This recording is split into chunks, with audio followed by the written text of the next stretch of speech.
Not quite, because I wouldn't be saying everything is fine.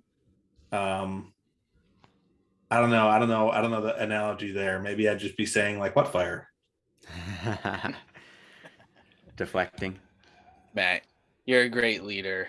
And for everyone, it's been a little while since the three of us have been together. This is Two Jocks and a Schlub, the show where Colin and Matt sit back and Ethan is the host. And that's all I've got. What are you talking about? I'm the fucking host. This is your You show. can't just spring this shit on me. I'm eating my dinner right now. We didn't spring it on you. He told us before we stopped recording last time. That I was ran like the three. show. That was like 3 weeks ago. I don't remember that. You remember that it was 3 weeks ago? Was it 3 weeks ago? You tell me. Roughly. Roughly. What do you guys want to talk about today? I'm eating my chicken soup. Chicken soup, huh? Yep, chicken soup. Uh-huh. Tell us about your trip. If you want to. I mean, if you want yeah, to. no, I can. The soup is still very hot, so I can talk about my trip for a second while it cools down a little bit. I just went to Costa Rica. Enthusiasm that we've always wanted from the host, by the way. I never asked to be the fucking host. It's weird. I don't like it. This is Colin's job. I went to Costa Rica for 10 days and it was mostly good. I got sick on like the second or third day there. Thought it was COVID. I felt like shit for one day, but then I felt fine basically the rest of the time. And we tested negative the morning of our flight home, which was like 6 days later. And then we tested negative again on a PCR test when we got back home to the States the next day. So we know we're good at this point, but we had different symptoms and we both felt like shit like on the same day. So we figured like what could have done it other than COVID, but regardless, so that ruined one day, but the rest of it we were able to salvage it. We didn't do quite as much as we were hoping. We didn't do as many like national parks. For those who don't know, Costa Rica is like one giant beautiful like jungle rainforest with beaches and like just a fuck ton of national parks, and we were hoping to explore a good amount of it. And we got one really good hike in, and we went to the beach a few times, and that was nice, but we didn't get to do quite as much exploring of the jungly rainforest stuff, or like the volcanoes. There are several volcanoes in Costa Rica that people like to hike also. So we didn't get to do quite as much as we wanted to in that way, which was a bummer because we just weren't feeling 100%. But we still had a really nice time. The weather was gorgeous, like 80 degrees and sunny every day. And the beaches are amazing. The ocean is like the water is so clear and blue and warm, and the waves are beautiful. The sunsets on the beach were insane. Like the colors in the sky are fucking crazy, like pinks and purples and oranges, really, really beautiful. It was really interesting. It was for those who don't know, I have done very, very little international travel in my life, which I've always been kind of bummed about. I've gone to Canada many times, like to rural fishing lodges in Ontario or Quebec, which doesn't really count as international travel. And then I went to Israel in 2015 as part of Birthright, which also kind of doesn't count because Birthright, you're part of a group of like 40 something people. There are guides, there's security. It's not the same thing as like regular travel. And that's it. Canada and Israel, my whole life, never done anything internationally. And so I was very excited to be going to a different country for real for once. And it's pretty crazy. I mean, when you go to a place that isn't like one of the rich countries, I don't know what terminology we're using these days. They're used, you used to have the first world, which was America and the Western world. The second world was the Soviet Union and its satellites. And then the third world was everybody else, AKA poor countries, right? I don't think we really use that terminology anymore. I think these days it's more developed versus developing, or wealthy countries versus poor countries. In any case, Costa Rica is not a wealthy country. It is a developing country. Despite its massive tourism industry, it is not wealthy. And so as somebody who has only lived in America and only traveled to Israel and Canada, it's quite a shock. The houses are like really dilapidated and shabby looking. Like you can tell that there's like poverty. There are like every house, no matter where you go, pretty much has like these massive like iron fences and gates and like bars on the windows and everything, like big time security. But what's interesting is Costa Rica consistently ranks among the happiest countries in the world. Um, and I'd have to do more reading about it to see. I think that, the weather's really beautiful and it's such a beautiful place. And I think that, that really helps. But for instance, just like a couple of things that were kind of crazy for a spoiled American like me, hot water and good water pressure in the shower is not a guarantee. Like that's not a guarantee for all of Costa Rican citizens, and like when we were looking for Airbnbs, we learned the hard way after our first place that we needed to make sure hot water was actually like listed in the description for the Airbnbs. The roads are insane. The driving is fucking insane. It's total chaos, total anarchy. The roads are like really poorly labeled. Like the paint jobs desperately need to be refreshed. You can't see like where the lanes are, where the shoulders are. Like you can't see shit. Not that anybody would care. The way people drive around there, it's totally like lawless. They just do what they want.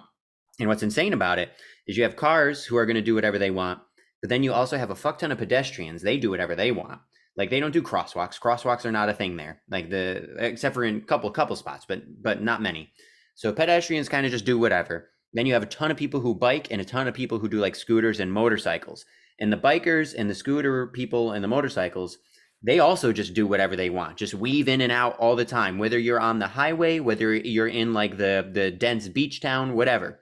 So the driving's pretty insane. You have to like be on high alert like the entire time. Here's how you can tell that it was like kind of crazy. You guys know that driving in the DMV is awful. We have like some of the worst traffic in the country, and I hate driving here. I was looking forward to coming home and driving here compared to Costa Rica, mostly because like the lanes here at least are clearly labeled and they're wide enough, and you just know where you're going. So when you were on the highway, how did they merge? Do they even have merge lanes? Well, that's the thing. Yeah, they they didn't really. I mean, there were a couple of spots where they kind of had them. We didn't do enough of the merge lanes or drive by enough of the merge lanes to see. But that's an excellent question, Matt. They did have some of them, but it was not nearly the kind of organization that we're used to here. So yeah, it was pretty wild. I will say people generally use their signal though, which I was impressed by, because around here people like it's 50-50, and that's maybe being generous. But in Costa Rica, despite everything else that's insane, they actually use their signal. Anyways, overall it was a good trip. I recommend it to anybody who's interested in tropical paradise type vacations, interested in Central America, South America. Spanish is their primary language, but a lot of them speak at least a little bit of English, although my girlfriend and I, we had practiced some Spanish leading up to the trip, and we did our best to speak Spanish the whole time, and we mostly were able to and mostly got by. Yeah, it's beautiful. The people are happy and are very accommodating and friendly for the most part. And yeah, I mean, just if you Google, just do like a Google image search of Costa Rica. It's pretty spectacular. And the food's really good. Like we had a bunch of ceviche, which was delicious, and just seafood in general. And then fuck tons of beans and rice, obviously, is a staple for Latin American countries. Yeah. Oh, and I did a classic tropical thing. I'll have to send you guys the picture. So you know how this is a real thing, right? In places where coconuts grow naturally, you can go and you can get fresh coconut water. So they'll grab the coconut and they've got their big fucking machetes. They hack off the top of the coconut. There's a little hole there and you stick your straw in and you just drink the coconut water straight out of the coconut. So I did have to try that. I did that once. Yep. So that was kind of fun. But yeah, it's a beautiful place, and a little bit in my case, a little bit of a negative color over it just because of our sickness, just not feeling 100% the whole time. But mostly it's really cool and it was very enjoyable. I think that just means you need to go back. Mm-hmm. Yeah, at some point going to go back. But I think for my next trip, I think I want something maybe a little bit less chaotic. Well, your next trip is to Philadelphia, so. Well, my next international trip I'm talking about. But yes. So yeah, so that's the story of the Costa Rica trip. All right, Thank awesome. You. Yeah, you're welcome so much. You're very welcome. How's the soup temperature now? Let me test it. Still very hot, but good. Well, I'll give the update to all the listeners sitting on the edge of their seats and the ongoing series of what cheese stuffed noodle is Matt eating this week. I've got some manicotti. We'll get the full tubes there if you want to see them on the YouTube. Ooh, yum. Yummy. With homemade Matt root sauce. Have you just been keeping that out and getting cold this whole time? I ate some earlier when they were hot out of the oven. I tried timing it well, but you guys were both late, so I mean, I was on time for myself. You guys have a different schedule. I'm gonna let that pass while I chew. I'm never ever gonna be here at 8:30 ever. So that's why I showed up 2 minutes late. It's not then why don't we set the fucking start time to 8:45? Because then Ethan thinks he can pop on at 9 o'clock, and then it gets pushed back further and further. He's on Kramer time. This is like a Seinfeld skit. Honestly, you're probably not wrong about that. If I was thinking 8:45 in my head, I would think of extra leeway, and I probably would end up inching towards 9. Yeah, not on purpose necessarily. It would just happen, you know. Musicians. Yep, that's musicians. Right. Mm-hmm. So, anyway, so come on, Ethan. You got to have something else you want to talk about. I mean, Sports. I don't know. Sport. I haven't been paying attention. I was in Costa Rica for 10 days. I wasn't paying attention. And how many days have you been back? I got back on Saturday, but I've just been getting back into the swing of things and working. The only news I've been paying attention is like depressing politics and foreign policy. Sports, I've seen like some headlines about the Olympics, but I don't know shit about the Olympics. If you guys want to talk about the Olympics, you should. I don't know anything. No, so oddly, I actually prefer the Winter Olympics more than the Summer Olympics. I like watching a lot of the Winter Olympic sports more, but I don't know if it's partly a symptom of cord cutting or what, but I haven't watched a damn thing from the Olympics, which is it's a little bit of a shame because I like watching the luge and the skeleton and the bobsled. I like watching some of the more extreme skiing and snowboarding events. I like watching the downhill. I think that's exhilarating. I can't imagine going that fast down like a super steep slope like that. And I've missed it all. I've seen a couple of clips and that's it. And I think part of it too is the NBC and the Olympics also so tightly control their clips that you can't really they claim copyright everywhere. But yeah, it's stupid. So I don't know. I haven't really watched a lot. I know the United States isn't doing all that well. Yeah, some of our major stars are struggling. Yeah, there's like one person who was supposed to be amazing who has like totally fucked her two events so far or something. Michaela Schifrin, I think. Yep. Some controversy with the Russians again and doping. But it was about a heart medication, a banned heart medication. I want to know more details about that. It's their doctor says it's for her heart, but it's also considered a stimulant. Okay. So now I don't know why. Yeah, I'm with you, Ethan. It probably was used to treat a heart ailment because I don't know what. I think they're 15 or 16. I don't know what they're going to need a stimulant at, but regardless, not a good look for Russia, which is already competing as the Russian Olympic Committee because of the doping scandal a couple of years ago to have your figure skaters test positive. So we'll see what happens there. Yeah. But I guess it's a legal issue because according to the World Anti-Doping Agency, WADA, shout out FADA, you can't, technically since she's younger than 16, they can't put a press release out. So there's this really odd legal issue where they can't say why they're delaying the medal ceremony and they can't announce if it's a positive test or not. So it sounds like actually it's more of a legal issue than it is a legal and a PR issue than it is a positive test issue. So it'll be interesting to see how that plays out. I don't know. So you know what I've seen more clips of? I saw more clips of Vladimir Putin falling asleep at the opening ceremony. That's what I saw clips of for this year. Well, he's tired from all of his macho posturing at Ukraine, trying to fuck up Europe and the Western powers. He's very sleepy from that. So yeah, I mean, it's understandable. He's planning an invasion. What do you think? Yeah, he's probably gonna. I don't think he's actually going to invade. I was reading a really interesting article that he stands to benefit more from not invading, from threatening to invade but not invading, because what he's doing right now just by threatening to invade, what's going to happen is a lot of the Western powers, NATO, they're going to want to do like sanctions, right? They're going to want to do some economic sanctions and things like this. Western Europe, and specifically Germany, rely incredibly heavily on Russia's oil and gas.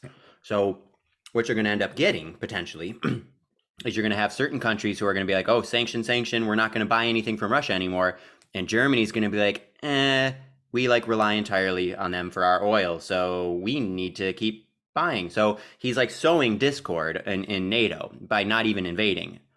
But though the one thing that may complicate that is the Nord Stream pipeline, because this is kind of laying bare their strategy. Russia said it would never be used for geopolitical reasons, but if this pipeline goes online, they're going to control an astounding amount of the energy, natural gas and oil that flows into Europe.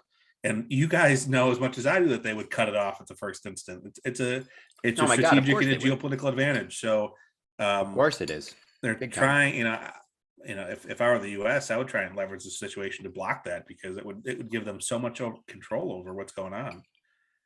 It's just more incentive to get rid of fucking fossil fuels once and for all. Like, I mean, that's not going to happen anytime soon, but you would think that this would be an additional kick in the nuts for people to be like, okay, we really need to get away from this. We can't be reliant on Russia. So the other interesting, so I know you said you read an article that said he benefits more from this, Ethan, but I read in a couple articles that said there was no better time for him to do this in terms of his current political and economic situation at home, as well as the kind of what he's already experienced because of the existing sanctions on him, and the fact that this is going to be now the third massive troop buildup that he's got at the border. That this is going to be the last time that people actually will ever take him seriously if he doesn't do anything. But this isn't a geopolitical comment hour. This is a nonsense and sports talk hour. So what do you guys got? Come on. Yeah, but we can talk about whatever we want to, and I want to talk about Russia and Ukraine some more. Especially because you're the fucking host. You are the host. Yeah, I'm the host. Then drive the conversation there, bud. Looks like someone finally got a little Putin-esque backbone. I don't need to drive it. You were helping. You were already going. That was very good. All I'll say is that my understanding is that Russians, as a general rule, really, really love Putin's foreign policy, and they think that he is making Russia great again, right, on the world stage. And so, in terms of him being taken seriously, I wouldn't be so quick to count him out. But in any case, we can talk about that more another time. But yeah, I don't want to go into the weeds on that. It just happened to come up. And that is like the one piece of news that I was consistently receiving over the last 2 weeks was like updates on that shit. What I want to know, because you guys have been more in touch with this, is there any news on the lockout?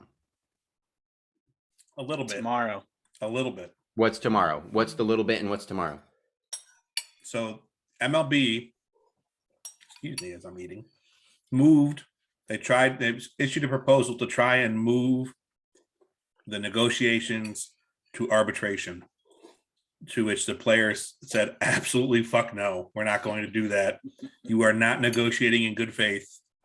Arbitration, not negotiating at all. Yeah.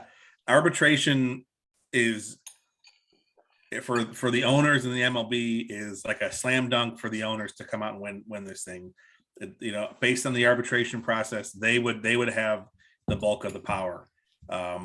Which they already do. The players union kind of came out and said, we're not going to fall for this. You're purposely stalling or not negotiating at all to try and move it so you have a more favorable atmosphere to conduct these negotiations. This is not in good faith. And they rejected the proposal. So that was kind of an interesting move. Not surprised that the owners are doing that, but I'm glad the players kind of very, very quickly and loudly shot that down. Yeah, that's good. And then what's tomorrow, Kyle? The league is expected to announce the inevitable delay of spring training. We knew that was going to happen. Yeah. Right. Well, and like one of the things I read or heard about, I can't remember exactly, is like how the owners are trying to make people forget that they're the ones who locked the players out in the first place, and make themselves out to be the ones in the right, and the players are whining for more money and blah blah blah and everything. And I'm like, come on, this in 1994, like I get it, like that, less that media spin worked. there. Yeah, that spin's not going to work anymore, not in 2022. Yeah, it's still super sad though. Like, oh yeah, it's fucking horrible. So depressing that I don't know when baseball's gonna start. Yeah, well, the whole thing is depressing. This sport that we love so much it's a fucking disaster, dude. Like, I was listening, Kyle, I'm sure you listened, Matt, I don't know if you did, but I was listening to one of the recent podcast episodes, and they were joking about, like, the Hall of Fame. And Michael Schur was joking. He was like, imagine a prospective baseball fan asking about the Hall of Fame, and imagine that this prospective baseball fan knows very little about baseball, but knows that home runs are really important, wins are really important, and hits are really important. Right. And so imagine this prospective baseball fan talking about the Hall of Fame and being like, oh, cool. Is the person who has the most home runs of all time in here? Oh, no, sorry, he's not. Oh, what about the person with the most Cy Youngs, the award given to the best pitcher of every year? No, he's not in there either. What about the guy with the most hits ever? Nope, not him either. Like, what a fucking joke that is. Like, you got to have something. Like, I understand they're still dealing with the morality. We talked about this a few weeks ago. I understand there's lots of arguments still happening about that. But, like, that's fucking insane that is a possibility. There needs to be, like, exhibits about these guys, even if you're not going to give them the same plaques as everybody else. Like, that principle on its own, the fact that you can ask those 3 questions and the answer is no, is insane. It's fucking insane.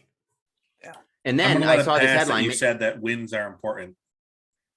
Wins in general. I did not say pitcher wins. pitcher wins. Pitcher wins are garbage. But winning in general is important.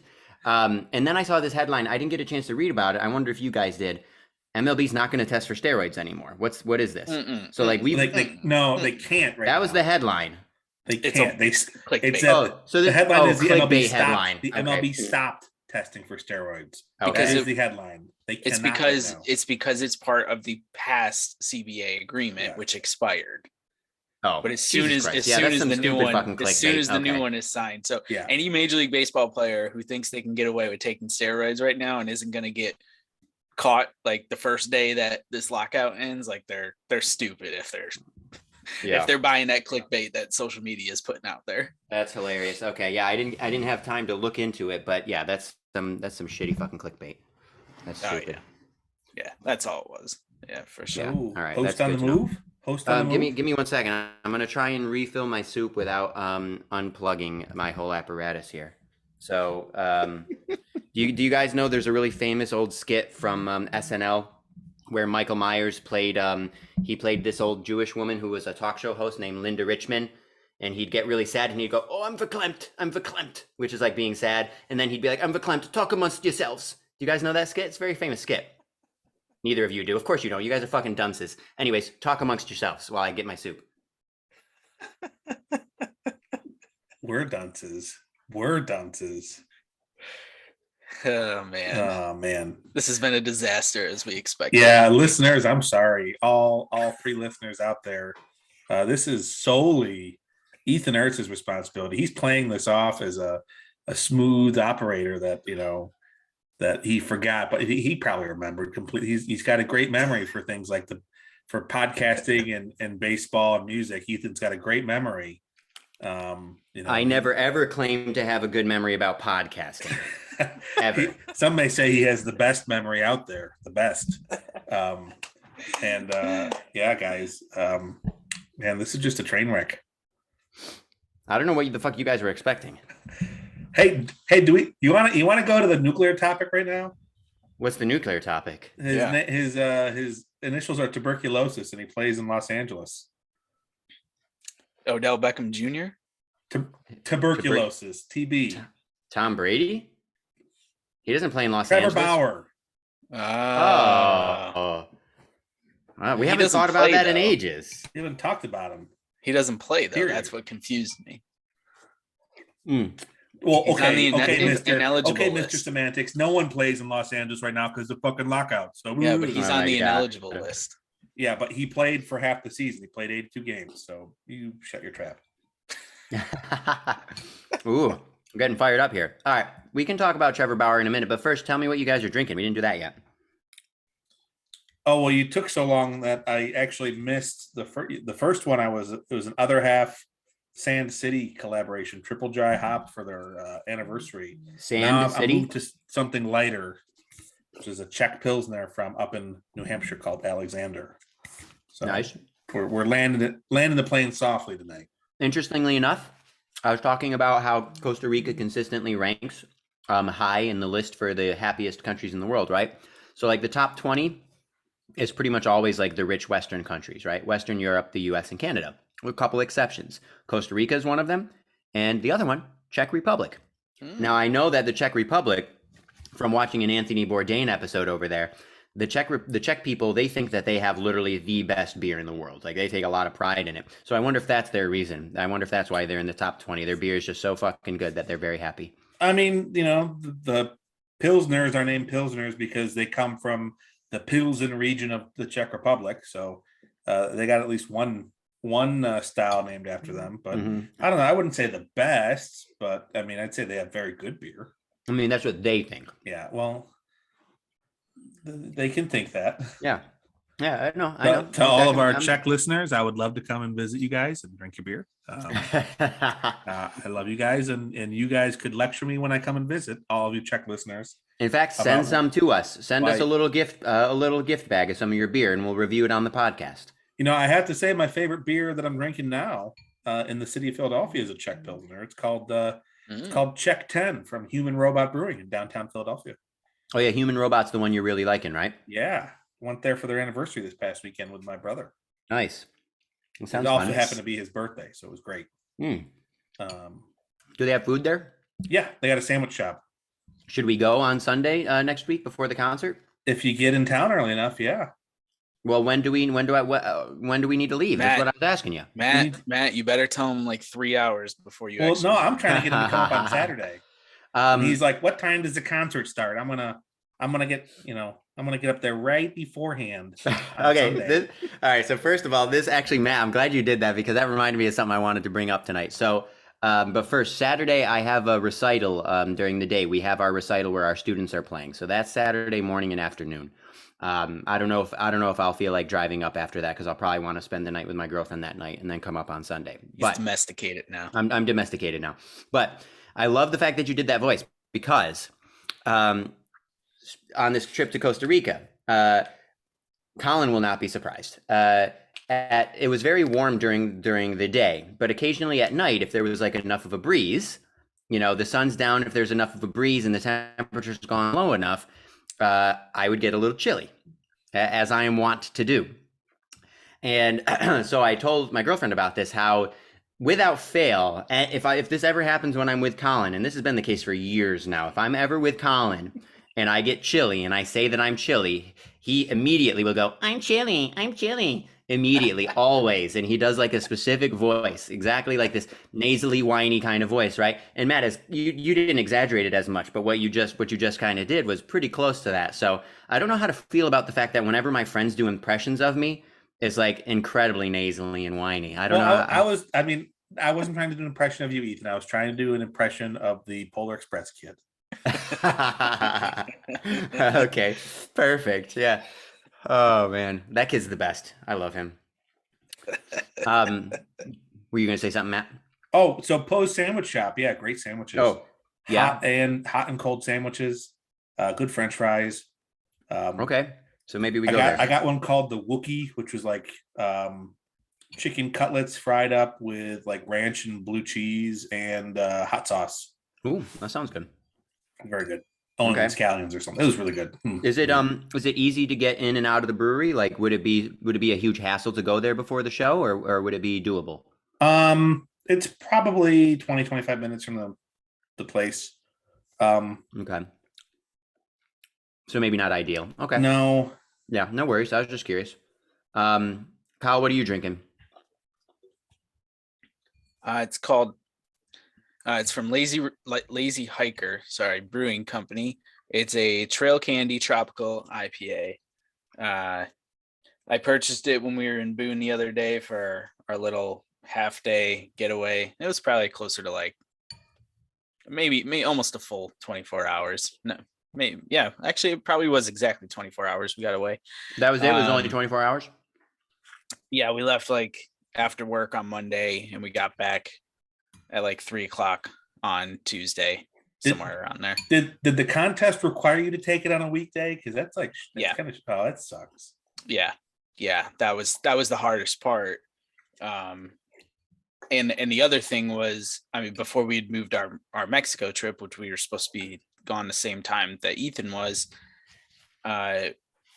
we were going to do it like in March, and then they were like, we don't know if you can, if they're going to be snow then, like it's hard to, because it starts warming up here. I mean, it's going to be 60s the next couple days here. Although it definitely wasn't that warm where we were in Beach Mountain by the Boone area, but it was so cold when we went tubing. Like the wind was whipping. It was like being back in Syracuse, like all those memories of super cold mornings and ice and snow and everything. Perhaps did you say I'm chilly? No, I should have though. I couldn't feel my face, so I was a little bit more than chilly, and I even had like the buff thing on my face, and I had my big gloves like from back in Syracuse, and my hands were still frozen. The rest of my body was pretty warm. I layered up well and everything, but oh man, it was cold. Is Boone like high elevation? It's in the mountains. I mean, I was in the mountains, but I didn't know how high. Yeah. We were like, it was somewhere right outside Boone, but still, really high up. And I mean, it was like 20 degrees when we were tubing at like 10 o'clock in the morning, and it was like 50 degrees in Charlotte. Oh, wow. And so, yeah, that was the difference with everything. Okay. Yeah, that's big. Yeah. Now, did you guys see the statue of American folk music legend and one of my heroes, Doc Watson? You asking me? Yeah, I'm asking you. There's a statue of him in Boone. He's from that area. No, we didn't really spend a lot of time in Boone. Oh, yeah. We stayed on Beach Mountain the Monday night into Tuesday, and then we just went to the tubing place on Tuesday, and then we got lunch on the App State campus. Oh, cool. But that was all the time we spent in Boone. I think what Colin is saying, Ethan, is fuck your hero. Yeah, pretty much. Mm-hmm. Yeah, I literally have never heard of him. So I didn't think you had. I didn't think either of you had. But he's, for those who know about American folk music, he's well known. So everyone. Oh wait, nobody. All the cool people like me and other people on the internet. I know a little bit. Yeah. Yeah. You like that banjo guy who's the picture of him on his album is him with a banjo with one leg up on a stool. It's your favorite guy. It's one of my favorite guys. You thinking of John Hartford? I thought he was your favorite. He's in my Holy Trinity. Yeah, he's one of my favorites. Okay. Holy And Trinity. Woody Guthrie. Woody Guthrie. Yep. One of my favorites. Very important. Yeah. So I know some. You know some. That's very good. That's very good. I'm proud of you for that. Yep. That's very important. John Prine. Oh, John Prine. He's not strictly speaking a folk musician. He was a folk country kind of singer-songwriter, but he was a singer-songwriter first and foremost, kind of from the American country and folk tradition, but not a folk musician in the way that we generally would think of it. Which actually, that reminds me, the next time Jeremy comes on the pod, he and I were joking about this, but maybe we'll actually do it and see how many listeners we can turn off from the podcast, how many listeners will abandon us forever. What me and Jeremy were thinking about is doing a deep dive into our favorite musics and talking about getting really, really pedantic about all of the tiny little subgenres and what they're called and what makes them that, like what are the identifying characteristics. Because that's how I am with like American roots music, acoustic music. Like I go into all of it's unnecessary semantics, right? But I can't help myself. I mean, everyone, don't you dare tell Ethan that Trampled by Turtles is newgrass, because he'll just go on a tangent about how they're not anything because they do this, and this. They pull from all these influences. Yes, exactly right. But that shit annoys me. I can't help it. And Jeremy's the same way about heavy music. Like he might even be worse than me. But so we'll probably have him on the show, and he and I will just talk for like an hour just about that, and you guys can just sit there, and we'll see how many listeners we can keep. So you're saying I should ask him about how he likes being in a death metal band? Yes, you should. Because I'm for those of you who are listening, I'm saying that sarcastically because he's not in a death metal band, but I'm just envisioning his reaction. He would be nice to you because you're you, but he would absolutely tell you like, no, we're actually like hardcore and something or other, and this is why like death metal is this, but hardcore is this. Like, oh yeah, it's crazy. There are so many, and he's very very picky about it, the same way I am, about folk music. So I get it, but yeah. So that's fans. You have that to look forward to. You've got that in store. Episode. We all can do it. Like, the band Boston really isn't classic rock. They're in a subgenre called arena rock that really focuses on the Foreigners and the Styxes and the Bostons of the era who are touring mid to small arenas around the. Think of the Utica Auditorium as the kind of venue that Boston would go see. This is true. Yeah. Anyway. Yeah. So for those of you guys who don't know, I like the band Boston quite a bit. Yeah, that's putting it mildly. I couldn't be as pedantic as Ethan, but Trampled by Turtles is to Ethan as Boston is to Matt, as the Eagles are to Colin or Bruce. Bruce Bruce is Colin's number one. Yeah, but I mean the Eagles are top 3, right? Oh yeah. And number 2. Patty number 3. Patty's 3. Yeah. Yeah. Mm-hmm. That actually would be fun. We could not today, but we could talk about like do a countdown of like our favorite artists and then talk about why and tell our listeners like listen to this song if you've never heard this artist. Now in Colin's case, everybody knows his people because he listens to boring mainstream stuff. But for me and Matt, it would be interesting. I just like the idea of, hey listeners, if you've made it this far, fuck you. Strap in. Exactly. I'm going to talk to you about Electric Six and the very wildly different albums they have put out, including the one where the guy's got a light up codpiece and rides a moose with light up genitalia. See, I would love that. I think that would be brilliant. And I think some of our listeners would like that. Jeremy would like that for sure. Maybe he would be it though. I don't know. And speaking of, when the fuck is Cousin Greg going to come on the podcast? We were actually talking about that earlier. I'm just kidding. Yeah. Well, we got to figure it out when it works for everybody. But I was gonna ask both of you when you want me to ask him a couple dates, and then I'll ask him. And now it's public, so now he's gonna know. Anytime he can come on anytime he wants. It's not anytime though, because you at last minute like to say, "Oh, I'm going to Costa Rica." Okay. I'm driving home for the holidays. We were actually gonna be. I was joking when Colin said he had a surprise last week that like. Oh man, is Cousin Greg coming on? Like, I would have been pissed. Which would have made it funny. Yeah, we had wireless internet in Costa Rica. You could have joined. Mm-hmm. Yeah, but I'm not gonna do this when I'm on a vacation in Costa Rica. The point of vacation in Costa Rica is to completely detach myself from my usual life. Matt, how many times can Ethan say that he hates spending time with us? I mean, he comes up with new and more inventive ways every time. Seriously. It's one of my many gifts. Yeah. I'm very talented. I'm very talented in that way. I mean, you got the joy of living together though. So you guys got a lot of each other. So I missed that. The joy of living? Yeah, living together. Oh, yeah. That's true. You didn't miss anything, Matt. The way you asked that question, Ethan, about the joy of living ? Like, well, I didn't. Is a struggle, and there is no joy in life. And well, there was a pause. There was a pause between living and together. I thought you were saying joy of living as a separate thing.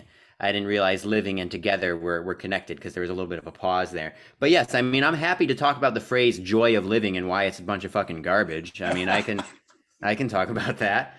That's fine. Anytime. Every day inside the Beltway is a wasteland.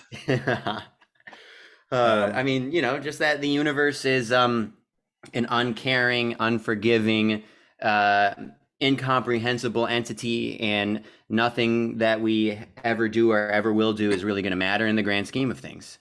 Because you're talking about a human life that's really long is going to last 100 years. The universe, as far as we know, has been around for 13.9 billion years. Now, I'm not amazing at math, but I can tell you that 13.9 billion is more than 100, quite a bit more. And even way more than like 1,000, for instance. So imagine that you are a human like Albert Einstein and you have achieved some really great things, and maybe you'll be remembered in 1,000 years. That's pretty cool. Are you going to be remembered in 10,000, 100,000, a million, 10 million, 50 million? We're not even close to 13 billion yet. So no, forget about it. Just have fun day to day and then forget about the rest. You just start dating a scientist and pretty soon you're whipping out Albert Einstein and giant numbers. Like, okay, I could have told you any of that shit way before I started dating her though, because I've always been super into like the universe and cosmology. I could have told you all about that stuff a long time ago. But yeah. So anyways, the joy of living. That's what I think about that. To the listeners who are still out there, I mean, I'm enjoying this. I hope you guys are too. Oh, I think this episode is going to be a bad one. I think we're going to lose a lot of listeners. I think you guys are going to immediately regret this whole have Ethan host thing. Oh, he's tanking. He's just as bad as the MLB owners trying to get tanking. Oh, that's what it is. You are on the side of the billionaire owners, Ethan. That's what it is. No, that hurts. That's low. That's I'm sorry. That is to associate Ethan with a billionaire. I might as well have been driving a knife in between his ribs. No, it's good. If you want to get to me, that's the way to do it. That's what you should do. That's good. That's okay. You know, there are above the board and below the belt ways I can get to you. You know, that I don't want to go below the belt.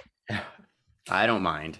I don't give a shit about the belt. To me, there's everything is fair game. Nothing's off limits. In a universe this vast, belts don't matter. Exactly. Exactly right. Yes. I'm in an odd mood. I don't know what's going on tonight. Yeah. Did you accidentally imbibe certain substances earlier? No, just 2 beers. Did you have like a ton of NyQuil like earlier or something? And like a lot of cheese stuffed pasta. Were you like double fisting coffee and NyQuil so you're feeling like really loopy? Like you want to fall asleep on the one hand, but you also have like a caffeine buzz, and then you also had some beers and a fuck ton of stuffed shells? No, I did not do any rubies before the that's too bad. Podcast. So it's all just from the manicotti then, probably. Yeah, it's this ricotta cheese. It's just a fuck ton of cheese. You got a fuck ton of cheese in you, and it's filling in all the gaps inside your brain, and so you're just like oozing cheese up in your gray matter. I could think of worse things, really. I mean, yeah, 100%. Honestly, I mean, and you know, Mom, if you're listening, I'm sorry, but I did imbibe in too many alcoholic beverages one day over the weekend, and you would literally just see a block of Irish cheddar that I had in the fridge with just a big bite out of it, because you know what? You know, drunk Matt decided he's going to just take that hunk of cheese and because perfect. You know, when you're watching a movie and you're in a couple beers and you want something salty and a little bit sharp. I mean, some sharp cheddar cheese is awesome. I personally like to mix it with like some crackers and maybe some hot pepper jelly. I usually don't just, you know, eat a hunk of it like a caveman, but to each their own, you know, that's all good. I mean, you are the cultured one. I'm very cultured. Yes. Caveman I take as a compliment. So, so, what else we got? Did you guys have anything like that you wanted to? What do you guys think about Matt Harvey? I don't really. Okay, that's a good point.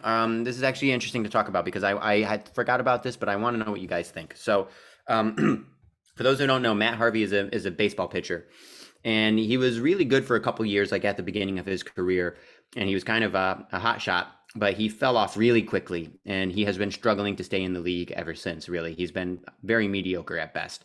It just came out in the news that he allegedly is the person who supplied the drugs to a pitcher named Tyler Skaggs, who died of an accidental overdose a few years ago. And supposedly he got the drugs from Matt Harvey.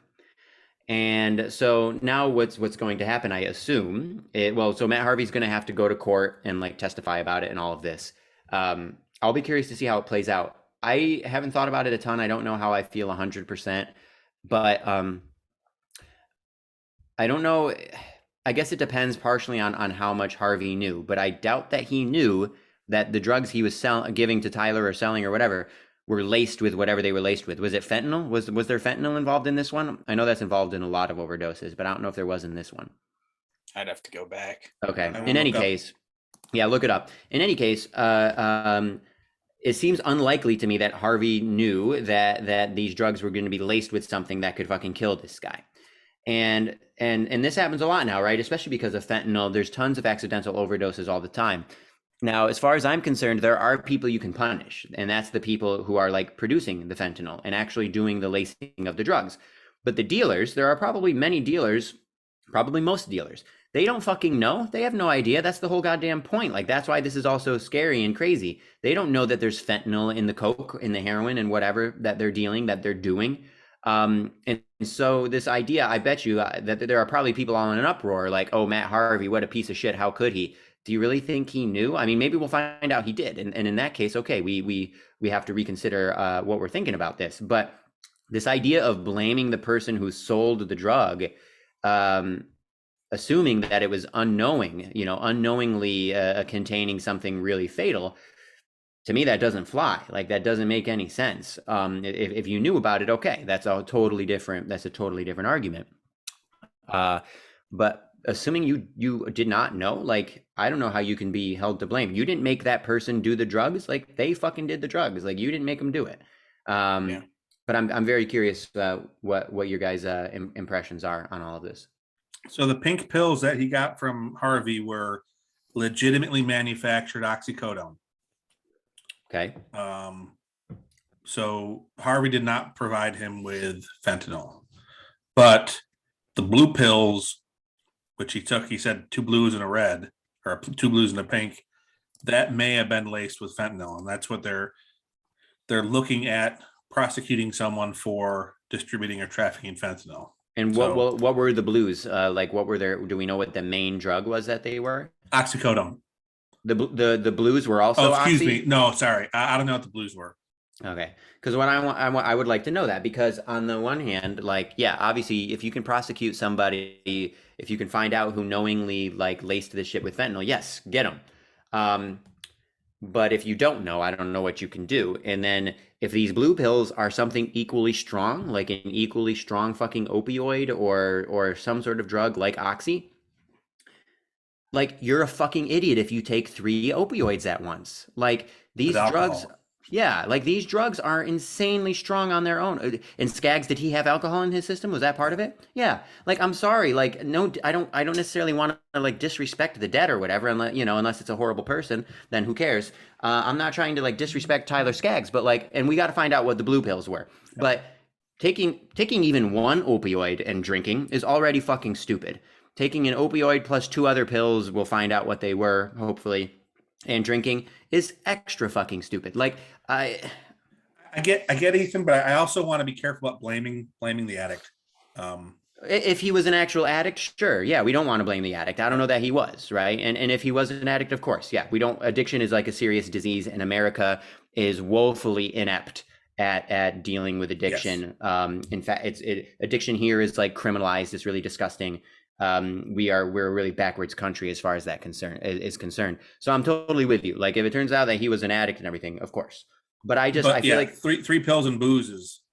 Yeah, like, and I just feel like a lot of times, at a certain point, you have to be like, okay, taking opioids and drinking alcohol is really stupid, and everybody knows that. People are going to do it anyways because people like to get fucked up, right?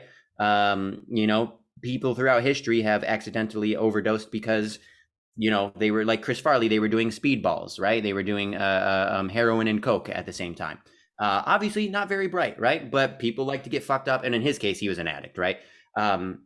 So like, I don't know, blaming the person who supplied the drug is, I don't know, it gets dicey in my mind. Well, what I'll be interested to see as the details come out is, if he wasn't addicted, did this evolve out of an injury, or that he was, a legitimate prescription, as so many other opioid addictions have?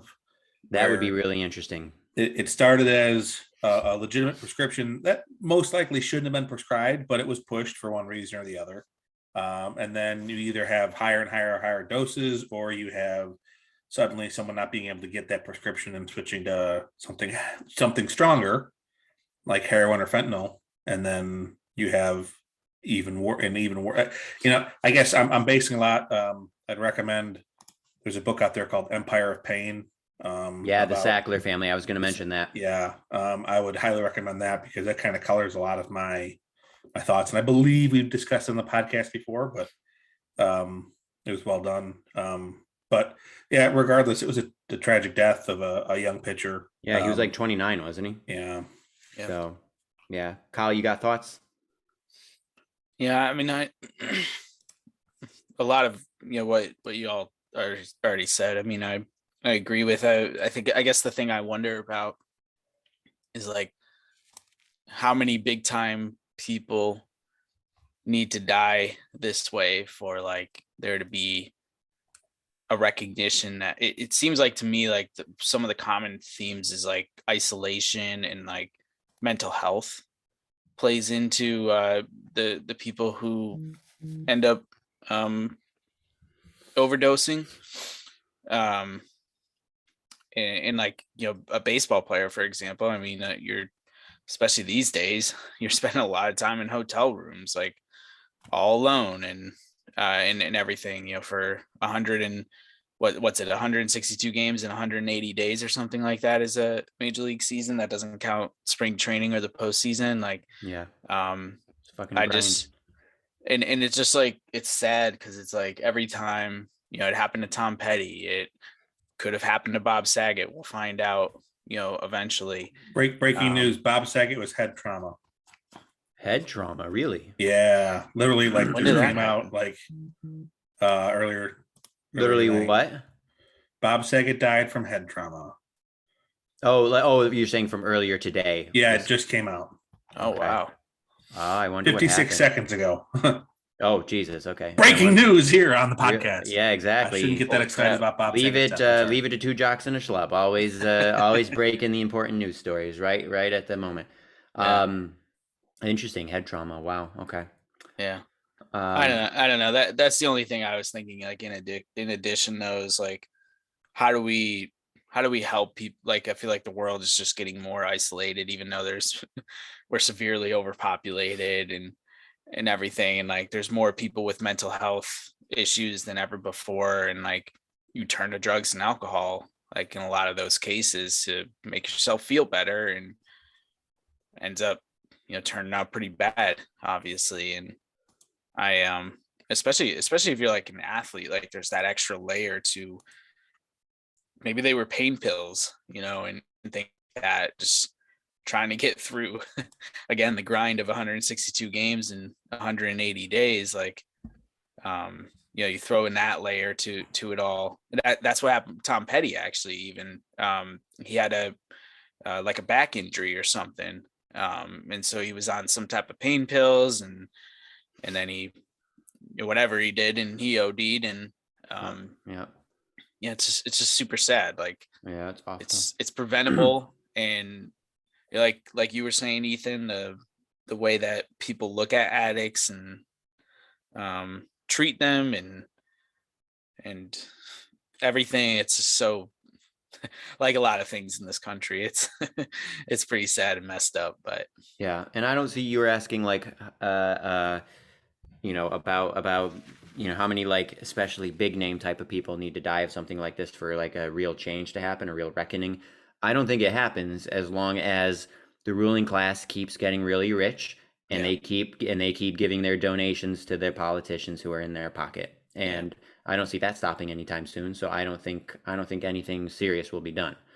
And I don't even know what would be done. I don't know enough about fentanyl is one thing, right? I think that's like illicit, that's illegal. I don't know how that works. But in terms of like the opioids, yeah, there could be shit that could be done, right? There's like stricter regulations and things like that could be done. But I don't see that happening. Families like the Sacklers are insanely rich and are going to be funding all of the politicians, regardless of which aisle they're on, by the way. I know that I have many liberal friends, and I know we have many liberal listeners who like to think that the Democrats are angels. They are not. They're not as bad as the Republicans, but they're in the pockets of corporations and big money interests just as much as anybody else. So do not be fooled. But I don't see anything. I don't see anything changing while these people are continuing to get rich. They don't give a fuck about us. They want more money and more power, and that's what they're doing. It's like Frank Underwood. Like I only watched the first couple seasons of that show, but I do remember thinking, and I think even more now, their portrayal of him showing like how cutthroat it is and like literally only giving a shit about power and money. Like, I think that's the truth. That is 100% how I feel these days. I think you occasionally have a person who goes into politics for the right reasons and who actually does have their heart in the right place. I don't think it lasts. So, Who's Frank Underwood? he was the main character in House of Cards, Kevin Spacey's character. Okay. Yeah. So, anyways, yeah, really, really sad stuff though with Tyler Skaggs. And I guess we'll see what happens with Matt Harvey and all of that. It'll be interesting to see how it all plays out. Yeah, this is all sad. Here's my cat. And there's Boris. There's the podcat. Boris. Yeah. Get some of that purring on the mic. There it is. Nice. Yeah. Yeah. Oh, Colin, can you do your impression of when I say that it's chilly out? Pretend I just told you that I'm chilly. Oh wow, like he's choking. Choking under the pressure. Wow. What a fucking choker. He's worse than let's see, who was famous in Yankee history for choking? I mean, A-Rod had his redemption. Chuck Knobloch? Chuck Knobloch. Whoa. Do I need to go through this is like with the music. I can go through the Knobloch stuff. Yeah, Colin could. He hasn't Did I seen get you there? that. You got him fired up. For everyone who's listening, Chuck Knobloch was one of Colin's favorite players. That's why I said that. Yeah. And he was amazing until the Yankees got him. With the Twins, he was so good. And then he was okay with the Yankees, but then he all of a sudden like forgot how to throw there. And he had some big hits. Yeah, had some big hits. But isn't he also didn't we decide he's not like the best guy? Wasn't there some shit? Yeah, I mean, he's one of like 10 players from those dynasty teams that's been in jail for one reason or another. He's been in jail? Yeah. Yeah, Chuck, you got Chad Curtis, you got that guy who crawled through the ceiling. Who's that? They get the steroid guy. He crawled through the ceiling to get Sammy Sosa's bat back, right, or something, or maybe I'm thinking there was Brian something, Halsey or Jason Grimsley. That's it. Yeah. Oh, Jason Grimsley. I don't know how I got that out of that, but yeah, I'm impressed. Stories. Yeah, he was in jail. Damn. Who else has been in jail? Wasn't Jason Grimsley like from Baldwinsville? Didn't he give that's Jason Greeley. Jason Greeley. Oh, Greeley. Okay. Okay, Yeah. I was gonna say. Yeah. Let's see. Wetland, Layritz, Strawberry, Gooden. Yeah, but see, and Strawberry was good, and they were addicts. They had problems. Right. What was it in? What was Wetland and Wetland was, Layritz? rape, I think. Oh my God. Child rape. Yeah. Wait, really? Diddling kids. Yeah. Jesus fucking Christ. Yeah. Yeah. That's ugh. Yep. Same with Curtis, I'm pretty sure. Yep. Rape. And both of them are like Kids. were like God-fearing people that Well, of course, it's always them. They're the fucking hypocrites. yeah. Yeah, I forget what Layritz did. He was always Drunk driving. Yeah, maybe. Who Yeah, else? child sex abuse, Wetland. Yeah, Jesus Yeah. fucking Christ. A lot of them though. That's really depressing. This was like 96 or the dynasty in general. I guess Curtis was Curtis 2000? Curtis wasn't on the 96 team, so the he was 98 dynasty in general. The dynasty in general. Yeah. Oy vey. I think Curtis got to the Yanks in 97 off the top of my head. Yeah. Fuck. That sucks. Well, okay. We had gotten to a happy spot with the podcat, and then we went right back dark again. We got to end on a happier note. What do we got? What's something nice that we can end on? I'm not the one to ask about that, so help me out here. What's something nice? What's something happy we can talk about here? Super Bowl's this weekend. Go Bengals. I'm underwhelmed. Actually, okay, it's pretty cool. It's the Bengals and who else is it? The Rams? LA. Not the Rams. Yeah, that's kind of cool. All right, the Bengals and the Rams. Not what people would have expected, right? I like that. I like the fact that it's probably both teams are really unexpected, right? Yeah. So here's something. Both 4 seats. Yeah, that's the awesome. coaches and a couple key members of the Bengals have been making a point after each of their playoff victories to go to different establishments in Cincinnati and hand out game balls to fans in sports bars and well-known Cincinnati establishments. Okay. They started it right after their home win in the first round, where later that night, and it was funny to hear their coach talk about it because he's like, well, it was really weird because I don't want to get sick with COVID. So it was kind of like I stayed in the corner and like tossed it over and waved everyone and said thank you. But even after their wins on the road, they have come back and the following night gone out to, famous, and they're hitting different ones every time, famous Cincinnati sports bars, and presenting game balls and saying, thank you guys. You believe in us. We appreciate this. We appreciate the support. We're fighting for you guys. So I thought that was really nice. That is cool. I guess Cincinnati's considered a small market team, which is stupid. Felt like a big city, but it's a small market team. So Cincinnati's a big city. Yeah, I mean, not as big as some of the others, but it is. Yeah, sure, but it's calling it a small market, I think, is disingenuous. But anyways, the greater Cincinnati area is fairly large. Okay. So, yeah, I thought that was pretty cool, and it's.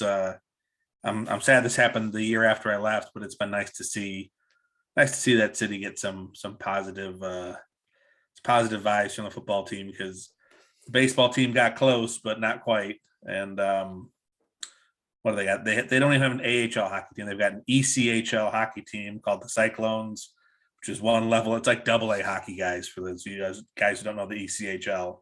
And then college sports, and that's about it. I guess they like their soccer team, which I do have a scarf of, but that's really it. That's cool. Yeah, my neighbor across the street, Todd, and his wife Emily, both from Cincinnati area or so. They have their orange lights up. Stella is a big fan of the lights at night, so she's probably a Bengals fan. I will say that Joey Burrow, Chase, and Mixon are like the trio that I wish the Giants had. So I do really like the Bengals, but I really want Matty Stafford to win a Super Bowl after all that crap that he put up with in Detroit. I think that would be really cool. And like, I'm not one of those people that holds grudges against OBJ for being such a drama queen in New York. Like, it'd be cool for him to get a Super Bowl. Yeah, but I will hold a grudge against Joe Mixon, because don't forget, he punched a lady in the face at a diner. Oh, really? That's true. Yeah. Jesus fucking Christ. And I would like to correct myself. I'm wrong. Cincinnati is not as big as I thought. Cincinnati is, in the grand scheme, a small market. It actually is. Yeah, I mean, think of it this way. Yeah. Cleveland proper only has 396,000 people in it. Yeah, and Cincinnati, I think, is even lower than that. I was just looking. And even when you look at it as the metro area rather than the city itself, Cincinnati's not in the top 20. I don't even know if that's in the top 30. Oh, it might be it's right around 30, maybe, at least as of like 2019. But like Charlotte is bigger, for instance. The Charlotte. Yeah, I was gonna say Cincinnati is the Queen City if you forget about that whole Charlotte place. So they call themselves the Queen City. Although interestingly enough, it's got one of the biggest German populations in the United States. The Oktoberfest that is held every year in Cincinnati is the biggest in the world that does not take place in Germany. No shit. That's interesting. All right, there you go. That's the content that the listeners want. Yeah, I miss you, Cincinnati. It's too bad we waited until the end of this episode, but hopefully the listeners stuck with us to get that good tidbit of trivia from Matt. That's the shit they wanted to hear. The rest of this episode was garbage. I take full responsibility for that, and I guess I should probably never host again. You're not getting off the hook. I'm really good at tanking. Okay, is basically what that means. All right, we ready? We gonna sign off? We got anything else? Say goodbye, everybody. Team Tortellini still. Yes, 100%. Adios. Bye.